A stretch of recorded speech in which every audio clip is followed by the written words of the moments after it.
sabéis, la Edad Moderna comprende los siglos XVI, XVII y XVIII. En esta videolección vamos a ver qué sucedió, cuáles fueron los hechos más importantes del siglo XVI. En España gobernaba una dinastía de reyes que era la dinastía llamada de los Austrias. En primer lugar tenemos al rey Carlos I, que era hijo de Juana la Loca. Juana la Loca era hija de los reyes católicos, así que Carlos I era su nieto, el nieto de los reyes católicos, y también era hijo de Felipe el Hermoso. Felipe el Hermoso era hijo de Maximiliano de Austria.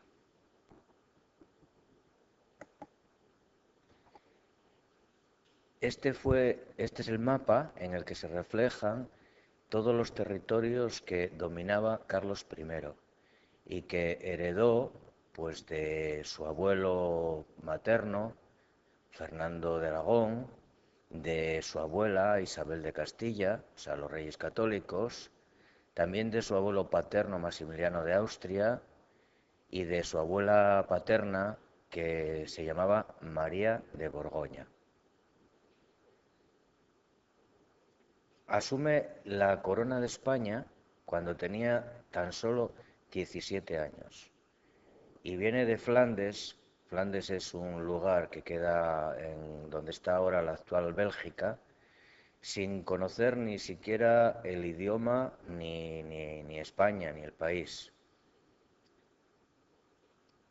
La llegada de oro y de riquezas de América y las posesiones que tenía le hizo ser el rey más poderoso de toda Europa. Tuvo guerras con los turcos, que amenazaban con invadir Europa. Y también tuvo guerras contra los protestantes, que querían implantar una nueva religión en Europa.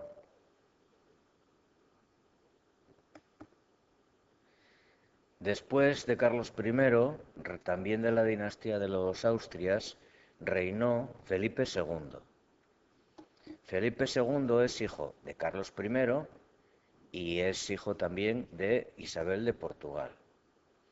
Hereda de su padre todas las posesiones de América y de Europa, y lo que no hereda son los Países Bajos, es decir, donde ahora está Bélgica y Holanda.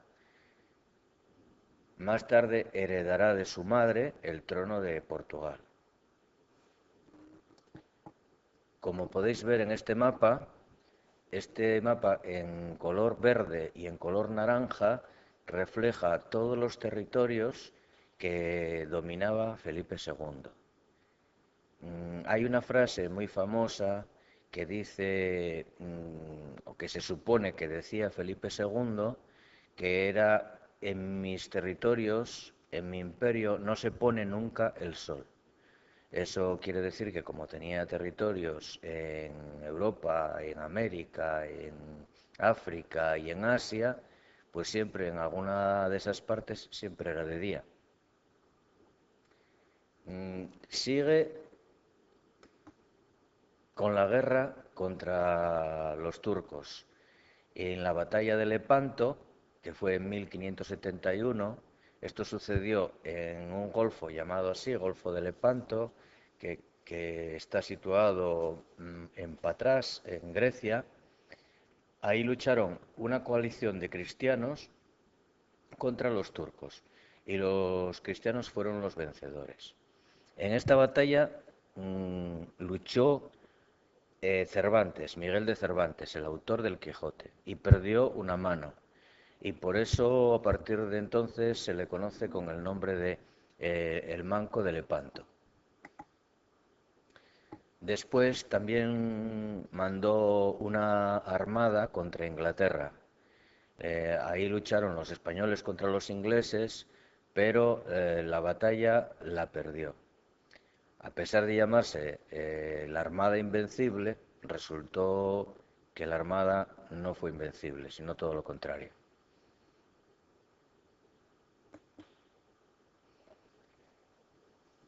De América vinieron productos muy importantes que hoy ya son habituales para nosotros, como el tomate, el maíz, la patata, el chocolate. España fue la primera potencia económica del mundo. La gente marchaba, había gente que marchaba a América a buscar fortuna. La sociedad en el siglo XVI estaba presidida sobre todo por el rey. El rey era el que tenía todo el poder.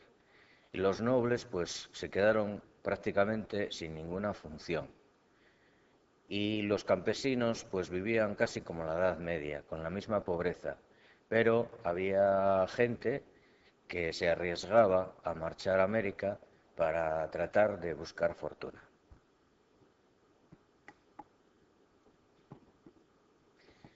En esta época, en el siglo XVI, surge un movimiento cultural, artístico, llamado el Renacimiento, que es conocido también como la época del humanismo.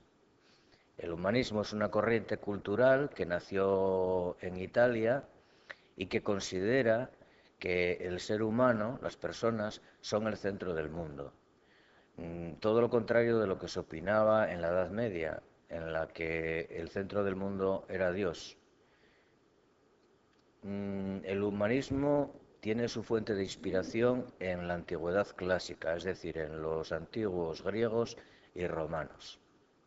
Y da mucha importancia a la ciencia, a la razón, a la experiencia, a la experimentación científica, etc. Tiene varias maneras de difundirse esta corriente cultural y esta corriente de pensamiento. La principal de todas fue la imprenta, que fue inventada por Gutenberg en 1440.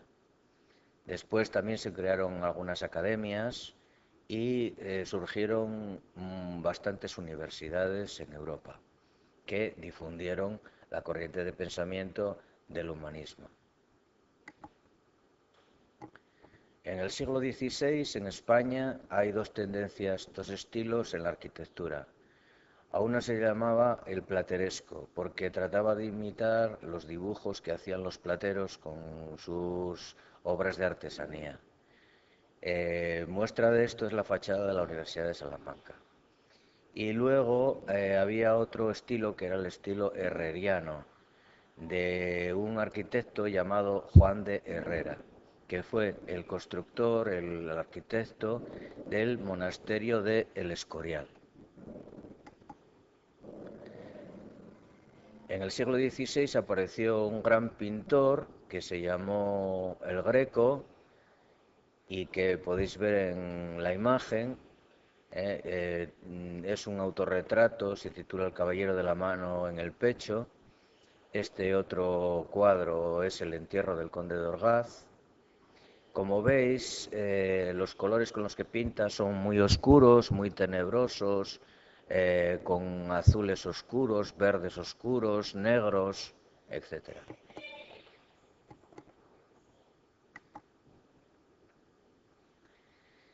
Y en cuanto a la literatura del siglo XVI, destaca un autor que fue Garcilaso de la Vega. Garcilaso de la Vega era un cortesano, un guerrero, pero al mismo tiempo también era un poeta. Para que os hagáis una idea de cómo era su poesía, he seleccionado para vosotros un soneto, que es el soneto 36, y que dice así: a la entrada de un valle en un desierto, donde nadie atravesaba ni se veía, vi que con extrañeza un can hacía extremos de dolor con desconcierto. Ahora suelta el llanto al cielo abierto, ahora va rastreando por la vía, camina, vuelve, para, y todavía quedaba desmayado como muerto. Y fue que se apartó de su presencia su amo, y no le hallaba, y esto siente. Mirad hasta dónde llega el mal de ausencia. Me movió a compasión ver su accidente. Le dije lastimado, ten paciencia, que yo alcanzo razón y estoy ausente.